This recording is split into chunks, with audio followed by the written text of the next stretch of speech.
जय गुरु जी। चैनल को लाइक करें, शेयर करें और सब्सक्राइब करें और बेल नोटिफिकेशन बटन ज़रूर ऑन करें ताकि आपको हमारी आने वाली वीडियोस का पता लगता रहे। संगत जी, गुरु जी हमारे बहुत से काम बनाते हैं, रोज़मर्रा की ज़िंदगी को आसान बनाते हैं। तो गुरु का गुणगान बहुत ही ज़रूरी है। गुरु जी अपने चोले में थे तो हमेशा कहा करते थे कि तुसी अपना सत्संग शेयर करया करो, अपना सत्संग सुनाया करो ते दूजिਆਂ ਨੂੰ ਕਹਿੰਦੇ ਸੀ कि सुनिया करो। सो हमारे लिए सत्संग सुनाना, गुरु जी का गुणगान करना हमारी तकलीफ़ों का बहुत ही समाधान है। तो इससे अच्छा और क्या समाधान हो सकता है कि हम गुरु जी के जो हमारे लिए रोज़मर्रा की ज़िंदगी में गुरु जी हमारे लिए करते हैं उसका हम गुणगान करें, उसका हम सारी संगत को बताएं ताकि और लोग भी जुड़ें और लोगों का भी भला हो और गुरु चरणों में अपने जगह बनाएं। जय गुरु जी। संगत जी, दिवाली के इस पावन अवसर पर हम लेके आए हैं आपके लिए महासत्संग, जो पहली बार लेके आए हैं आपके लिए एक महासत्संग, क्योंकि हमारे चैनल को हो गए हैं आज पूरे 45 दिन पुराना हमारा चैनल हो गया है और गुरु जी की आज्ञा से आज आयोजन किया गया आप महासत्संग का, है ना जी। अच्छी बात। गुरु जी की आज्ञा से आपके सारे काम संवारने के लिए हम लेके आए हैं आज का सत्संग। संगत जी, सारे काम छोड़कर आप ये सत्संग ज़रूर सुनिएगा। इसमें हर एक लाइन में आपको अपने हर सवाल का जवाब मिलेगा। और सत्संग सुनना, सारा सुनना सत्संग इसलिए भी ज़रूरी होता है कि हमारे मन में या हमारी लाइफ में कई तकलीफ़ें होती हैं, कई छोटी मोटी प्रॉब्लम्स होती हैं, जो सत्संग सुन के हमें उनका हल मिलता है। और ये प्रूव हो चुका है, सारी संगत ये कहती है कि उन्हें उनके जवाब मिलते हैं। अभी मुझे ही देखिए, मैं कल का एक छोटा सा आपको किस्सा सुनाती हूँ। कल मैं बैठी बैठी यही सोच रही थी कि मुझे सब जगह से फ़ोन आते हैं या मुझे मैसेजेस आते हैं। फ़ोन कई बार मैं पिक नहीं कर पाती, वो मैसेजेस आते हैं और मुझे अपना सत्संग शेयर करते हैं मेरे साथ व्हाट्सएप पर। तो भोपाल से अभी तक कोई नहीं आया, एमपी से कोई नहीं आया। संगत जी, आप बिलीव कीजिए।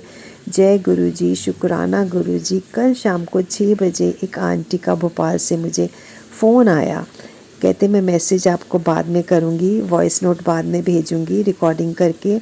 तो उन्होंने भोपाल से जब बोला कि मैं भोपाल से बोल रही हूँ, मैंने गुरु जी का इतना शुक्राना किया, इतना शुक्राना किया, अनंतम अनंतम शुक्राना गुरु जी कि आपने मुझे जो मेरे मन में बात होती है आप वो बात पूरी करते हैं। और उन्होंने वो शेयर करेंगे तो मैं आपके साथ ज़रूर आपको उनका सत्संग, उन्होंने कुछ बातें मुझे बताई जिन्हें सुन के मन बहुत ही खुश हुआ। गुरु जी उनके बहुत काम बना रहे हैं और कुछ ऐसी बातें भी थी जो बहुत ही हैरान करने वाली थी। तो जब उनका सत्संग मेरे पास आएगा रिकॉर्डिंग तो मैं आपको उसको ज़रूर सुनाऊंगी। बहुत ही प्यारा सत्संग था। उन्होंने छोटे छोटे 2-3 मुझे किस्से बताए गुरु जी के, तो मैं उसका आपका वर्णन ज़रूर करूँगी। तो संगत जी, इस तरह से हमें अपने हर एक सत्संग में अपना किसी न किसी बात का जवाब ज़रूर मिलता है। इसलिए हम कहते हैं कि आप सत्संग पूरा सुनिए। ये सत्संग महासत्संग है। महासत्संग इसलिए इसका नाम दिया गया है कि एक तो ये गुरु जी की आज्ञा से हो रहा है, दूसरा इसमें सभी जीवन की जो प्रॉब्लम्स होती हैं, चाहे वो पैसे से रिलेटेड हो, चाहे वो घर बनवाने से रिलेटेड हो, चाहे वो बीमारी से रिलेटेड हो या बच्चों की शादियों से रिलेटेड हो, वो उन सब का आपको इनमें जवाब मिलेगा। गुरु जी की आज्ञा से हम सुना रहे हैं आपको ये महासत्संग।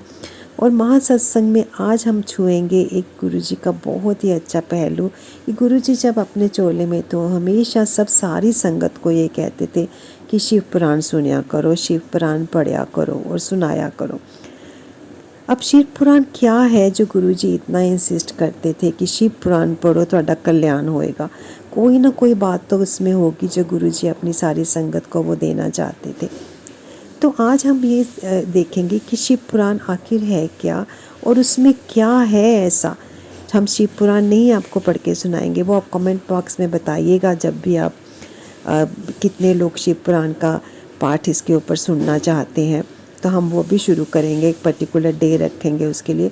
अभी आज मैं आपको बताना चाहती हूँ कि शिव पुराण गुरु जी क्यों कहते थे कि पढ़नी चाहिए और शिव पुराण है क्या। संगत जी, जब हम गुरु जी के कहे पर चलेंगे तभी हमारे सारे काम बनेंगे। गुरु जी जो जो कहते थे उसे अक्षर हमें पालन करना चाहिए। तो इसीलिए हम आपके लिए आज लेके आए हैं। सबसे पहले तो बताएंगे कि शिव पुराण है क्या। हम सब जानते हैं कि गुरु जी शिव जी का रूप थे, जो धरती पर हमारा उद्धार करने के लिए आए और इंसानी रूप में उन्होंने जन्म लिया। और इसीलिए लोग बहुत से उनके साथ जुड़े और उन्होंने बहुत छोटे बड़े बहुत काम बनाए। जीवन को बहुत ही आसान किया गुरु जी की शरण में आने के बाद। भगवान शिव जो है वो गुरु जी का रूप है। गुरु जी शिव जी का रूप है। हेमा का गुणगान कई प्राचीन भारतीय ग्रंथों में देखने को मिलता है, लेकिन शिव पुराण एक ऐसा पुराण है कि उनके जीवन पर गहराई से प्रकाश डाला गया है। शिव पुराण में उनके जीवन, विवाह, संतान, रहन सहन आदि के बारे में विस्तार से बताया गया है। शिव पुराण में संगत जी उन चीज़ों को छुआ गया है, उन पहलुओं को छुआ गया है शिव जी के, जो इंसान के साथ बहुत ही रिलेटेड है। यानी कि इंसानी रूप में भी जहाँ हम जो धरती पर आए हैं, जो सब हम करते हैं, जो हम सब सहते हैं, वो शिव जी के शिव पुराण में कहा गया है। इसीलिए गुरु जी ने किसी और पुराण का नाम नहीं लिया, सिर्फ शिव पुराण को कहा है कि शिव पुराण को आप पढ़िए। शिव पुराण में प्रमुख रूप से शिव भक्ति और शिव महिमा का विस्तार से वर्णन किया गया है। लगभग सभी पुराणों में शिव को त्याग, तपस्या, वात्सल्य तथा करुणा की मूर्ति बताया गया है। शिव बहुत ही आसानी से प्रसन्न होने वाले देवता हैं, मनचाहे फल देने वाले हैं। शिव पुराण में शिव के जीवंत चरित्र पर प्रकाश डालते हुए उनके रहन सहन, विवाह और उनके पुत्रों की उत्पत्ति के विषय में विशेष वर्णन किया गया है। इसीलिए गुरु जी बार बार कहते हैं कि आप शिव पुराण जीवन में एक बार जरूर पढ़ें। भगवान शिव हमेशा से परोपकारी और हितकारी रहे हैं, पर त्रिदेवों में इन्हें संहार का देवता भी माना जाता है। शिव की पूजा को अत्यंत सरल माना गया है। अन्य देवताओं की भांति भगवान शिव को सुगंधित पुष्पमालाओं और मीठे पकवानों की आवश्यकता नहीं पड़ती। जय गुरु जी। संगत जी, शिव जी का हम गुणगान कर रहे हैं, गुरु जी का गुणगान कर रहे हैं। ओम नमः शिवाय। आप भी मेरे साथ बोलिए, ओम नमः शिवाय। शिव जी सदा सहाय। ओम नमः शिवाय। गुरु जी सदा सहाय। शिव जी तो स्वच्छ जल, बिल्वपत्र, कटीले और ना खाए जाने वाले पौधों के फल, धतूरा आदि से भी प्रसन्न हो जाते हैं। शिव को मनोरथ, वेशभूषा और अलंकारों की कोई आवश्यकता नहीं है। वे तो ओधड़ बाबा हैं, जटाजूटधारी, गले में लिपटे नाग, रुद्राक्ष की मालाएं, शरीर पर बागंबर, चिता की भस्म लगाए, हाथ में त्रिशूल पकड़े हुए वे सारे विश्व को अपने पदचाप तथा डमरू की करण भेदी ध्वनि से नचाते रहते हैं। वाह जी वाह, वाह गुरु जी। जय जय गुरु जी। शिव को जन सुलभ, आडंबर विहीन वेश को ही धारण करने वाले हैं। वे नीलकंठ भी कहलाते हैं। हम सब उन्हें नीलकंठ के नाम से भी जानते हैं। संगत जी, अब नीलकंठ उनका नाम उन्हें क्यों दिया गया? समुद्र मंथन के समय जब देवता और असुर अद्भुत और बहुमूल्य रत्नों को हासिल करने के लिए व्याकुल थे, तब कालकूट विष के बाहर निकलने से सभी पीछे हट गए। उसे ग्रहण करने के लिए कोई भी तैयार ना हुआ, ना देवता और ना असुर। तब शिव ने उस महाविनाशक विष को अपने कंठ में धारण कर लिया। तभी से शिव नीलकंठ कहलाने लगे, क्योंकि उस विष का प्रभाव से उनका कंठ नीला पड़ गया था। जय शिव शंकर भोलेनाथ। जय गुरु जी। ऐसे परोपकारी और अपरिग्रही शिव का चरित्र वर्णन करने के लिए इस पुराण की रचना की गई है, यानी कि शिव पुराण की रचना की गई। संगत जी, ये हमारे लिए बहुत ही बहुमूल्य पुराण है, जिसे हम सबको जरूर अवश्य पढ़ना चाहिए। यह पुराण पूर्णतः भक्ति ग्रंथ है। इस पुराण में कलयुग के पाप कर्म से ग्रसित व्यक्ति को मुक्ति के लिए शिव भक्ति का मार्ग सुझाया गया है। इसीलिए गुरुजी हम सबको कहते रहते थे कि शिव पुराण तुसी पढ़या करो। बार बार उनके जितने भी आप देखिए वीडियोस देखिए, कोई प्रवचन नहीं, कोई कुछ नहीं, इस तरह से जीवन जियो, उस तरह से जियो, ये करना चाहिए, वो करना चाहिए, कुछ नहीं। इसीलिए गुरुजी सबसे अलग रहे और सबसे डिफरेंट हमारे गुरुजी हैं। बहुत ही प्यारे से, सिंपल से, सिर्फ इतना कहते थे, जिन्होंने अपने सिर्फ प्रसाद को ही दवाई बना दिया, मेडिसिन बना दिया, लोगों का उद्धार किया। और सिर्फ ये कहते थे कि शिव पुराण पढ़ा करो तुसी। बहुत ही सिंपल, बिल्कुल पिता समान। जैसे पिता एक अपने बच्चों की लिए उनकी बेहतरी के लिए कहते रहते हैं, वैसे ही गुरुजी ने हर पल, हर दिन सारी संगत को ये याद दिलाते रहे कि तुसी शिव पुराण पढ़ा करो, ਤੁਹਾਡਾ कल्याण होएगा। संगत जी, जो आज का ये महा सत्संग है, ये आप पूरा सुनिएगा, इसको बीच में बिल्कुल ना छोड़िएगा। आपको अपने कई सवालों के जवाब मिलेंगे जो हम रोज़मर्रा में अपने जीवन में कुछ ना कुछ देखते रहते हैं, या हमें कुछ तकलीफ़ों का या हमें दुखों का सामना करना पड़ता है। उन सब के जब शिव पुराण के नाम से ही आदमी का कल्याण हो जाता है। आप सोचिए कि उसके बारे में सुनने से, अभी हम शिव पुराण पढ़ नहीं रहे हैं संगत जी, मैं सिर्फ शिव पुराण के बारे में बता रही हूँ कि क्या है शिव पुराण, इसमें क्या चीज़ है। अब मैं आपको बताती हूँ कि शिव पुराण पढ़ने से क्या लाभ होते हैं, क्या फ़ायदे होते हैं हम संगत को। जो भी प्राणी शिव पुराण पढ़ता है वो उसको क्या क्या फ़ायदे हो सकते हैं। तो संगत जी आप ध्यान से सुनिए, ये बहुत ही महत्वपूर्ण विषय है कि जो गुरुजी कहते थे उसके ऊपर ये सोचना बहुत ज़रूरी है कि क्या चीज़ है ऐसी कि जिसको गुरुजी बार बार हमारे कल्याण के लिए कहते थे कि तुझे पढ़ा करो, पढ़ा करो। तो जो पहला इसका बेनिफिट है इसको पढ़ने का, ये है जी कि शिव पुराण का पाठ करने से व्यक्ति को भय से मुक्ति मिलती है। उसको डर नहीं लगता, किसी चीज़ से डरता नहीं है, इंसान निडर हो जाता है। निडर का मतलब ये नहीं कि हम किसी बिल्कुल लोगों से लड़ते रहें, लोगों से झगड़ते रहें, हम जी निडर हो गए, वो निडरता नहीं। वो निडरता तो कायरता है। असली निडर होता है अपने अंदर से निडर होना, डर को भगाना। जो हमारी ज़िंदगी में हमें मुश्किलें मिली हैं, जो हमारी ज़िंदगी में हम फेस करते हैं डे टू डे लाइफ में, उसको बोल्डली फेस करें, उससे भागें नहीं, उसका आत्मविश्वास से सामना करें, ज़िंदगी की लड़ाइयों का, ज़िंदगी की सच्चाइयों का सामना करें, उससे छुपे नहीं।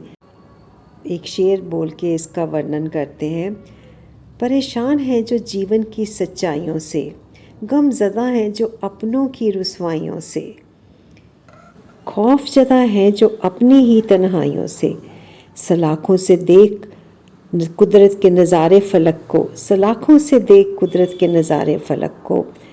तो संगत जी इस तरह की निडरता की बात कर रहे हैं हम कि जो शिव पुराण एक बार पढ़ लेता है वो निडर हो जाता है और जीवन की सच्चाइयों का, जीवन की परेशानियों का डट कर सामना करता है। यही जीवन है गुरुजी। और संगत जी, शिव पुराण का पाठ करने से व्यक्ति को मोक्ष की प्राप्ति होती है। मोक्ष की, जीवन मरण के चक्र से वो छूट जाता है। ये भी बहुत तपस्या के बाद भी ये चीज़ें प्राप्त नहीं होती हैं। और यदि आप अपने पापों से छुटकारा पाना चाहते हैं तो शिव पुराण का पाठ सबसे ज़्यादा लाभकारी है। सावन के महीने में शिव पुराण का पाठ करने से जीवन में सब दुखों की मुक्ति होती है। शिव पुराण का पाठ करने से इंसान को मृत्यु का भय नहीं सताता। मृत्यु के बाद ऐसे व्यक्ति को शिव के गण लेने आते हैं। मानसिक शांति प्राप्त होती है। मानसिक शांति के लिए भी शिव पुराण का पाठ बहुत ज़रूरी है। शिव पुराण में हमारे जीवन को लेकर बहुत सी ऐसी शिक्षाएं दी गई हैं जो हमें किसी स्कूल या कॉलेज में नहीं मिलती। यदि हम उनका पालन करें तो हम कई लाइफ की समस्याओं का सामना कर सकते हैं, वो भी बहुत ब्रेवली। शिव पुराण में बताया गया है कि व्यक्ति को अपनी इच्छाओं पर नियंत्रण रखना चाहिए। और सबसे बड़ी बात यह है, शिव पुराण में ये बताया गया है जो आजकल किसी भी स्कूल में नहीं बताया जाता, किसी कॉलेज में नहीं बताया जाता, कि हमारी इच्छाओं और आवश्यकताओं में अंतर क्या है, इच्छा और आवश्यकता क्या है। उन्हीं इच्छाओं का त्याग करना चाहिए जिससे चरित्र की हानि होती है। हम कई बार अपनी जो इच्छाएं होती हैं, जो हर आदमी की इच्छाएं होती हैं, वो दुखी होता है उन इच्छाओं के कारण, उसे ही आवश्यकता समझ लेता है। पर नहीं, जीवन में इच्छाएं और आवश्यकताएं दो अलग अलग चीज़ें हैं। लेकिन हम दुनियावी लोग, पृथ्वी लोक पे जिन्होंने जन्म लिया है, वो इच्छाओं और आवश्यकताओं को एक ही समझ लेते हैं, जबकि आवश्यकताएं वो होती हैं जिनके बिना जीवन चलना असंभव है, और इच्छाएं वो होती हैं जो हमें लालायित करती हैं भोग विलास की चीज़ों में जीवन जीने। एक अच्छा जीवन जीना आजकल की प्रायोरिटी बन गई है। बहुत ही अच्छा लगता है, आदमी को अच्छा जीवन बिताना चाहिए, लेकिन इतनी इच्छाएं मत पालें अपने गृहस्थ जीवन में कि हम उन इच्छाओं की पूर्ति करती जीवन हमें जीने लगे, हम जीवन को नहीं। शिव पुराण में एक और बात बहुत अच्छी बताई गई है कि हमें ज़्यादा मोह माया में नहीं पड़ना चाहिए। मोह माया के बंधनों से मुक्त व्यक्ति जब आज़ाद हो जाता है तो उसे परम ज्ञान की प्राप्ति होती है। और सबसे बड़ी बात यह कि अपने चरित्र पर नियंत्रण रखने के लिए भी शिव पुराण में सीख दी गई है। और इसके साथ साथ अपनी वाणी पे कंट्रोल रखना बहुत ज़रूरी है। कहते हैं कि ये जो वाणी ही है जो हमें राज पर भी बिठाती है और सिंहासन पर भी बिठाती है और फर्श पर भी लाती है। यानी कि वाणी हमें फर्श पर भी बिठा सकती है और अर्श पर भी लेके जा सकती है। इसलिए दोहा बहुत अच्छा दोहा है। ऐसी वाणी बोलिए मन का आपा धोए, औरन को शीतल करे आपहु शीतल होए। और सबसे बड़ी बात, शिव पुराण हमें क्यों पढ़ना चाहिए? शिव पुराण में सत्य बोलना और सत्य का साथ देने की भी सीख मिलती है कि हम सत्य का साथ हमें देना चाहिए, असत्य का नहीं। धर्म का देना चाहिए, अधर्म का नहीं। शिव पुराण में माता पार्वती भगवान शिव से पूछती हैं कि सबसे बड़ा धर्म क्या है? तो भगवान शिव शंकर बहुत ही सरलता से इसका उत्तर देते हैं। शिव शंकर कहते हैं सत्य का साथ देना ही सबसे बड़ा धर्म है। धर्म क्या है जी? जब हम सत्य का साथ देते हैं, अर्थात व्यक्ति को कभी भी असत्य के मार्ग पर नहीं चलना चाहिए। जो भी व्यक्ति आजीवन सत्य के मार्ग पर चलता है तो भगवान शिव उससे उन्नति अवश्य प्रदान करते हैं। सो अंत में सार यही है संगत जी कि शिव की कृपा प्राप्त करनी है। अगर हमें गुरु जी की कृपा प्राप्त करनी है, गुरु जी की शरण में रहना है हमेशा के लिए, जीवन के दुख दरिद्रता को दूर करना चाहते हैं, तो शिव पुराण का पाठ हमें अवश्य करना चाहिए। और शिव पुराण का पाठ हमें मानसिक और शारीरिक शांति भी प्रदान करता है। मानसिक शांति तो ये है कि मन शांत रहे तो हम अपने जीवन को सुचारू रूप से चला सकते हैं। शारीरिक शांति ये है कि हम रोगों से मुक्त रहें और रोग मुक्त जीवन बिताएं। सबसे बड़ा जो एक वो है जी निरोगी काया। संगत जी, ये तो हुई शिव पुराण हमें क्यों पढ़ना चाहिए, और हमने बहुत ही संक्षेप में उसे छोटा करके इसका फ़ायदे बताए हैं और ये बताया है कि शिव पुराण क्या है। अगर हम इसको डिटेल में जानना चाहते हैं या बहुत इसकी हम उसको अंदर से अंदर जाना चाहते हैं, इसके शिव जी के अवतारों के बारे में, शिव जी के बहुत से कहानियाँ इसमें, तो आप कमेंट सेक्शन में लिखिएगा शुक्राना गुरुजी, जय गुरुजी लिखने के बाद ये बताइएगा कि क्या आप शिव पुराण इस चैनल गुरुजी कृपा सत्संग पर सुनना चाहेंगे। तो हम एक निश्चित दिन पर, निश्चित समय पर इसका वीडियो आपको बना कर दिया करेंगे और आप उसे सुनिए। पर सिर्फ एक ही कंडीशन है कि आप इसको मिस बिल्कुल मत करिए, रेगुलरली सुनिएगा इसको, और इसके तभी आपको इसका पूरा फ़ायदा होगा। जय शिव शंकर, जय गुरु जी। सच में गुरु ही ऐसे व्यक्ति होते हैं जो हमें भगवान से मिलाते हैं। गुरु गोविंद दोनों खड़े काके लागू पाए, बलिहारी गुरु आपने गोविंद जियो मिलाए। ओम नमः शिवाय, शिव जी सदा सहाय। ओम नमः शिवाय, गुरु जी सदा सहाय। संगत जी, कल मुझे बहुत से फ़ोन आते हैं जिनको मैं सबको उठा नहीं पाती हूँ, सबके आंसर नहीं दे पाती हूँ, पर मैं ये कहती हूँ कि अगर आपने कुछ शेयर करना है अपने चैनल पर, आपकी कोई ऐसी विश पूरी हुई है या आपका जीवन में कुछ सुधार हुआ है या गुरुजी ने आपके कितने काम बनाए हैं। गुरुजी, मेरा ख्याल है कोई भी संगत ऐसी नहीं है जिसका कोई काम ना बनाया हो।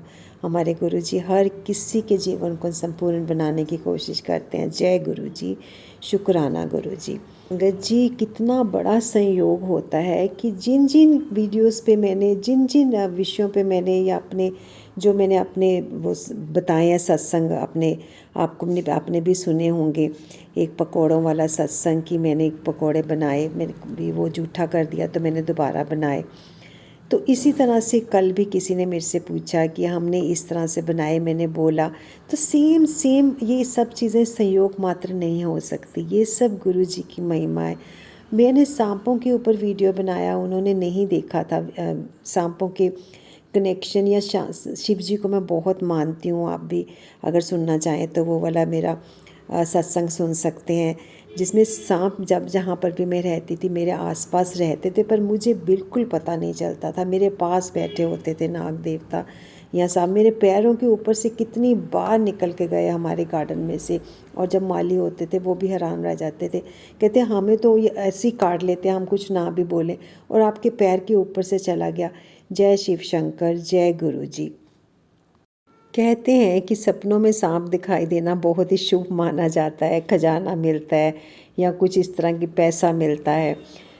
पर मुझे तो साक्षात में सांप दिखाई देते थे, साक्षात में नाग दिखाई देते थे। एक दो किस्से मैंने अपने उस सत्संग में बताए हैं, और भी बहुत से ऐसे हैं जहाँ पर मेरा सांप बिल्कुल मेरे पास से गुजरा या मेरे पास बैठा हुआ था। इस तरह के बहुत हैं। जहाँ जहाँ मैं एक जगह पे नहीं रहे, हम लोग पूरे इंडिया में जगह जगह काफ़ी स्टेट्स में रहे।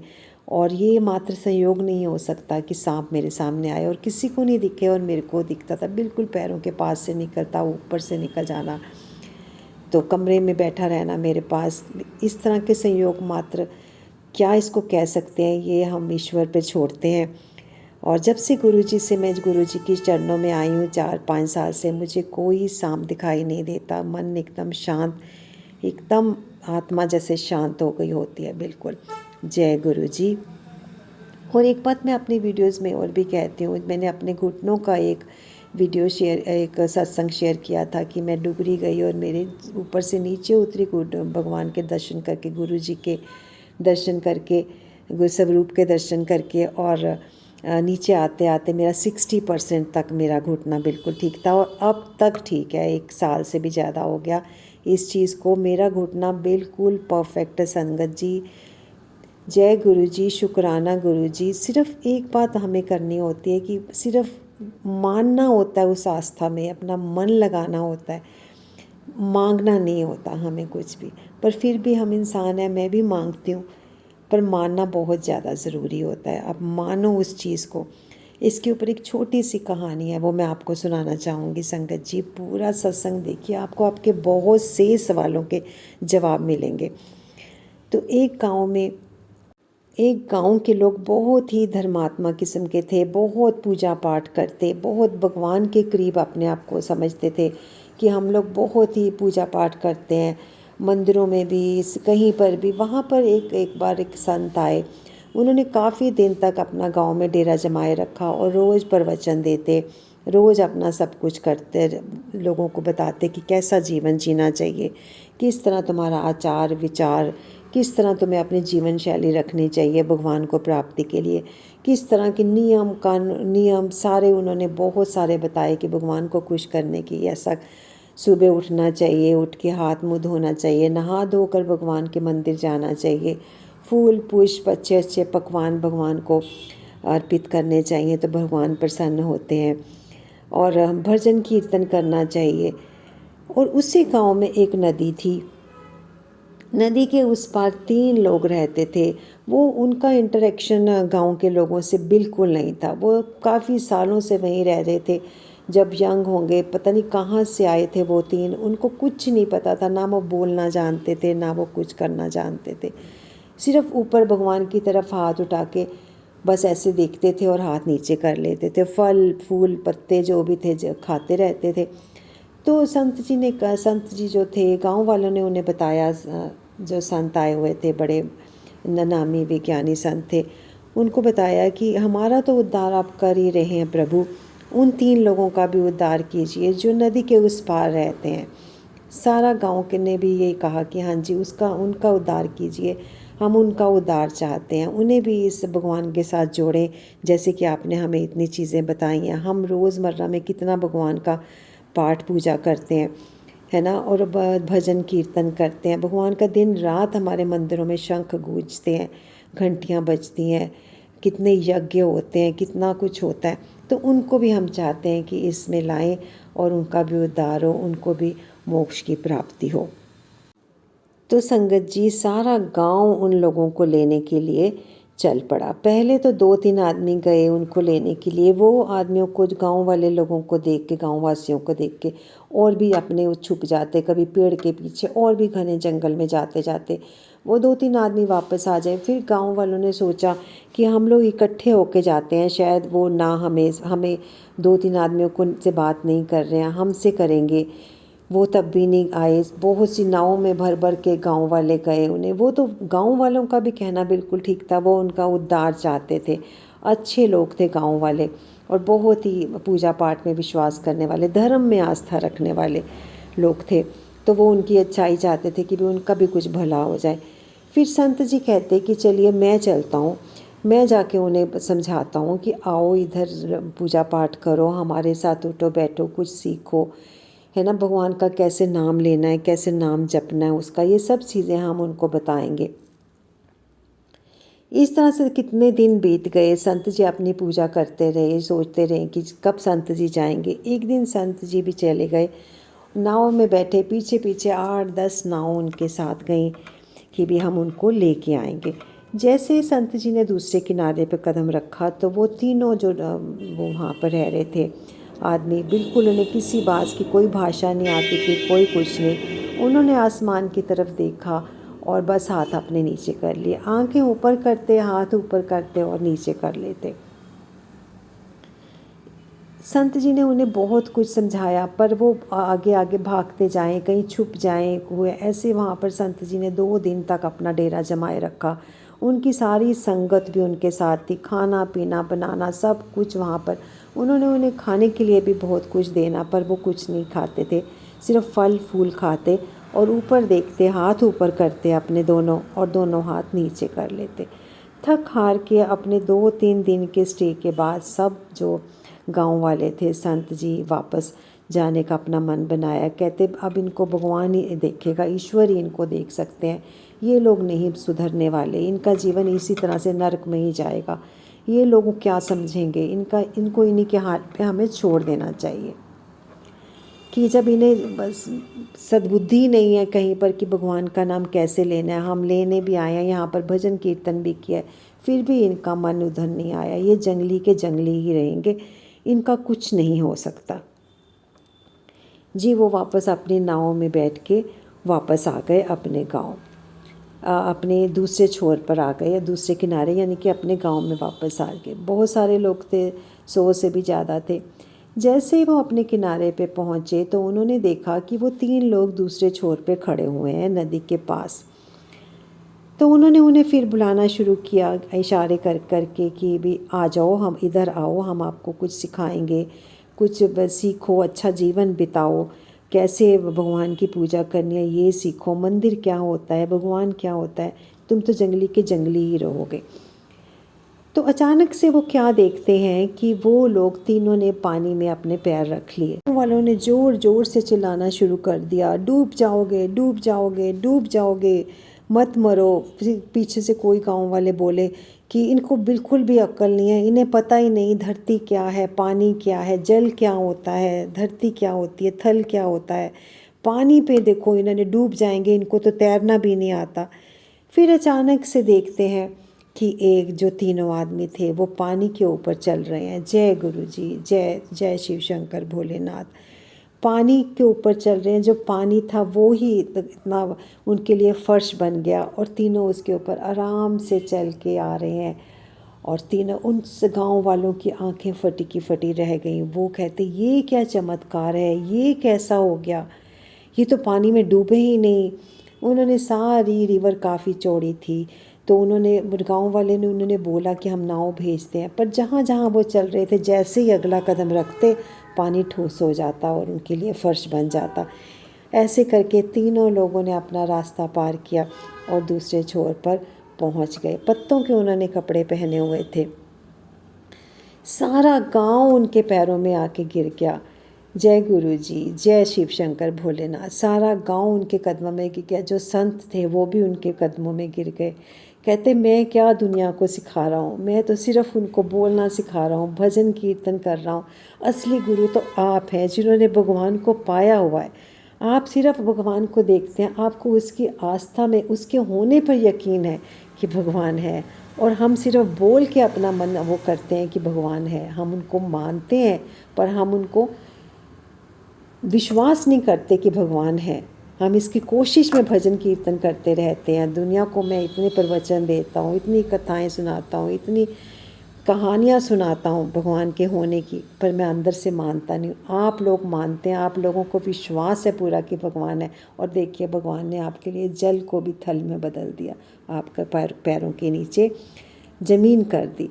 तो आप असली गुरु हैं हमारे, आप ही सब कुछ है। तो इस कहानी से हमें ये पता चलता है, ये प्रेरणा मिलती है कि भगवान को हमें मानना चाहिए। उनके ये भी ठीक है कि जीवन को सुचारू रूप से चलाने के लिए हमें भजन कीर्तन ये सब करना चाहिए।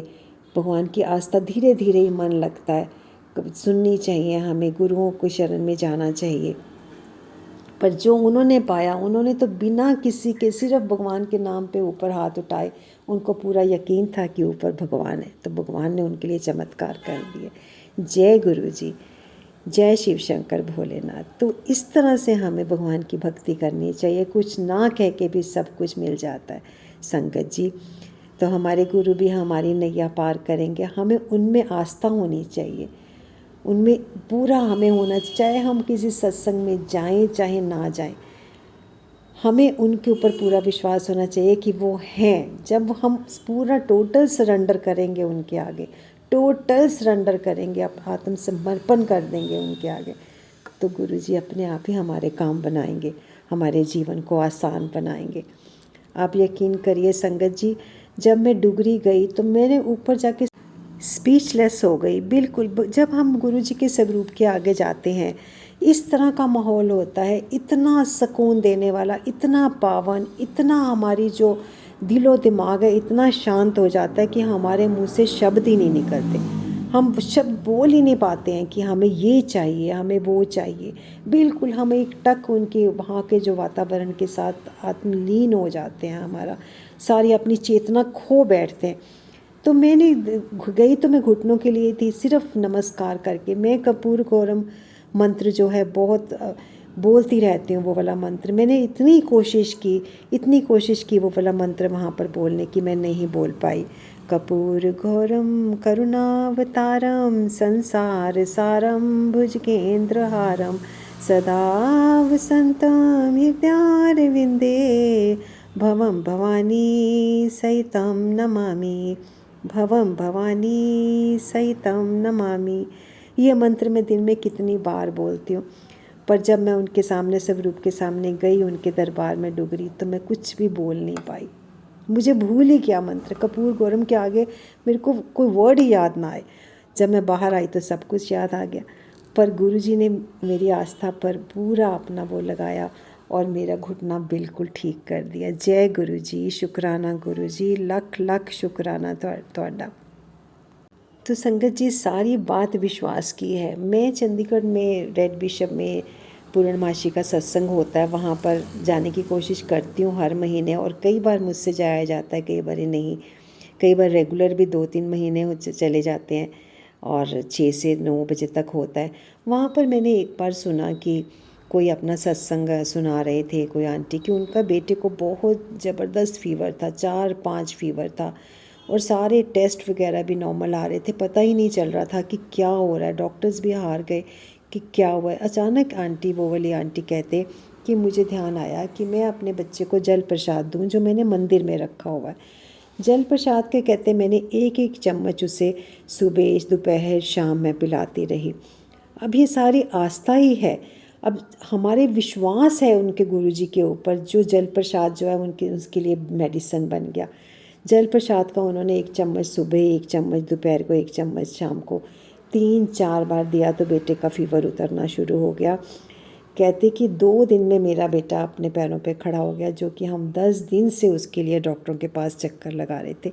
ये है शक्ति हमारी आस्था की, ये है शक्ति हमारी विश्वास की गुरु जी के ऊपर। जय गुरु जी, तन तन गुरु जी, जय जय गुरु। जल प्रसाद की शक्ति का हम क्या वर्णन करें संगत जी।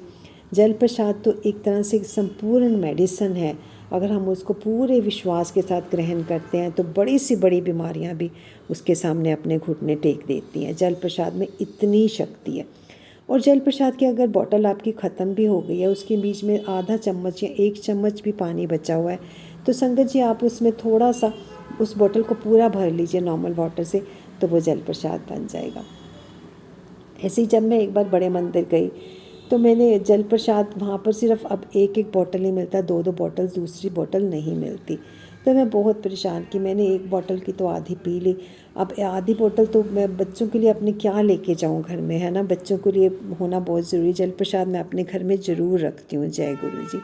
तो फिर वहाँ पर एक सेवादार खड़े हुए थे, उन्होंने मुझे बताया कि आंटी जी आप इसमें पानी और डाल लीजिएगा तो ये जल प्रसाद बन जाएगा। बस उस दिन से मुझे इतना अच्छा नायाब तरीका मिला है गुरु जी से हमेशा जुड़े रहने का, और अपने घर में हमेशा दवाई रखने का, यानी कि जल प्रसाद रखने का। बस मंदिर में रखते हैं उसे, जब भी कोई तकलीफ़ होती है थोड़ा सा उसको किसी भी मेंबर को होती है तो वो पी लेते हैं, और सच में ये बहुत असर करता है। जय गुरु जी, वाह वाह गुरु जी, तन तन गुरु जी। संगत जी एक सत्संग मैं और शेयर करना चाहती हूँ, छोटा सा सत्संग है। संगत जी जब पिछली बार डुगरी जाने का प्रोग्राम हमारा बना, मुझे फ़ोन आया मेरे ब्रदर का कि हम डुगरी चलते हैं कल। तो मैंने सिर्फ 1-2 सेकंड ही बात की, मैं क्या ओके, मैंने ओके करके, और उन्होंने भी बहुत जल्दी में होंगे, उन्होंने भी फ़ोन कट कर दिया और बंद हो गया। तो इतनी सी बात हमारी हुई कि डुगरी चलते हैं, और मैंने कहा ओके डन। तो अगले दिन फर्स्ट संडे को ही डुगरी का जो मंदिर है वो खुलता है महीने में एक बार, और बहुत ही लोग संगत दर्शन करने के लिए आती हैं, बड़ी लंबी लंबी लाइनें होती हैं। तो जैसे ही मैंने अपना फ़ोन उठाया, फ़ोन करने के बाद संगत जी आप बिलीव करिए, पहला मैसेज मेरे पास ये आया। फ़ोन खुलते ही, मैं अभी फेसबुक देख भी नहीं रही थी, ना मैंने कुछ इंस्टाग्राम खोला हुआ था, ना मैंने यूट्यूब खोला हुआ था। मैंने जस्ट फ़ोन अपना ऐसे ऊपर उसको ओपन किया तो सामने मैसेज आया, लिखा हुआ इतना बड़ा बड़ा कि कल तू जदों डुगरी आएंगी तेनू मैं बहुत सारा ब्लैस करना है, तेनू बहुत सारिया ब्लैसिंग्स कल देनियां मैं। जय गुरु जी। मेरे गूस बम्स खड़े हो गए, रोंगटे खड़े हो गए ये पढ़ के कि अभी मैंने बात की है। गुरु जी तक कैसे मैसेज पहुंचा कि मैं कल डुगरी आ रही हूँ। इससे बड़ा और क्या हो सकता है कि गुरु जी साक्षात शिव है, गुरु जी अंतर्यामी है जो हर किसी के मन की बात जानते हैं। गुरु जी इतने लोगों का, किसी को मोर के रूप में दर्शन देते हैं, किसी को तितली के रूप में दर्शन देते हैं। गुरु की महिमा अपरंपार है। गुरु जी हर जगह सर्वव्यापी हैं, हर जगह गुरु जी हैं, हमें हर पल देखते हैं गुरु जी। और संगत जी एक बात और कहना चाहूँगी कि गुरु जी को स्वरूप को कभी स्वरूप नहीं समझना चाहिए। मैं भी कई बार समझ लेती हूँ कि गुरु जी का स्वरूप जो है जस्ट एक फ़ोटो है, जस्ट एक पिक्चर है, पर गुरु जी साक्षात गुरु जी होते हैं जो हमारे सामने बैठे होते हैं हमारी उसमें स्वरूप में। उनके साथ हमें बातें करनी चाहिए, उनके साथ हमें दिल की बातें शेयर करें, तो फिर देखिए हमारा जीवन किस तरह से बिल्कुल सरल और बहुत ही आसान हो जाता है। गुरु जी के स्वरूप के साथ हम बातें करेंगे। संगत जी आज हमने कर लिया आपके साथ बहुत सारी बातें इस महा सत्संग में। इस महा सत्संग को आप ज़रा भी मिस मत कीजिएगा संगत जी। बहुत ही पावरफुल ये है महा, गुरु जी के आदेश से, गुरु जी के हुक्म से मैंने आज ये महा सत्संग का आयोजन किया जो मैं आपको सुना रही हूँ। आप एक एक शब्द इसका सुनिएगा और अपनी तकलीफ़ों को आसान बनाइएगा संगत जी। हमारे प्यारे प्यारे महागुरु जी का महासत्संग जो आज आयोजन मैंने किया है वो हुआ है जी पावन पर्व दिवाली पर। तो आप सबको दीपावली की बहुत बहुत बहुत शुभकामनाएं। गुरु जी पर आपकी मेहर हमेशा बनी रहे। सारी संगत, प्यारी प्यारी संगत को मेरा प्यार भरा जय गुरु जी और शुक्राना गुरु जी। इस सत्संग को सुनने के बाद आपकी बहुत सी प्रॉब्लम्स के आपको सल्यूशन मिलेंगे संगत जी। आपने अगर मिस भी किया है तो आप दोबारा से इसे शुरू करके देख सकते हैं और एक एक अक्षर इसका सुनिए। आइए संगत जी एक दो बार मंत्र जाप करते हैं। ओम नमः शिवाय, शिवजी सदा सहाय। ओम नमः शिवाय, गुरुजी सदा सहाय। ओम नमः शिवाय, शिवजी सदा सहाय। ओम नमः शिवाय, गुरुजी सदा सहाय। ओम नमः शिवाय, शिवजी सदा सहाय। ओम नमः शिवाय, गुरुजी सदा सहाय। ओम नमः शिवाय, शिवजी सदा सहाय। ओम नमः शिवाय, गुरुजी सदा सहाय। संगत जी साथ में बोलिए, ओम नमः शिवाय, शिवजी सदा सहाय। ओम नमः शिवाय, गुरुजी सदा सहाय। शुक्राना गुरुजी। जय गुरुजी।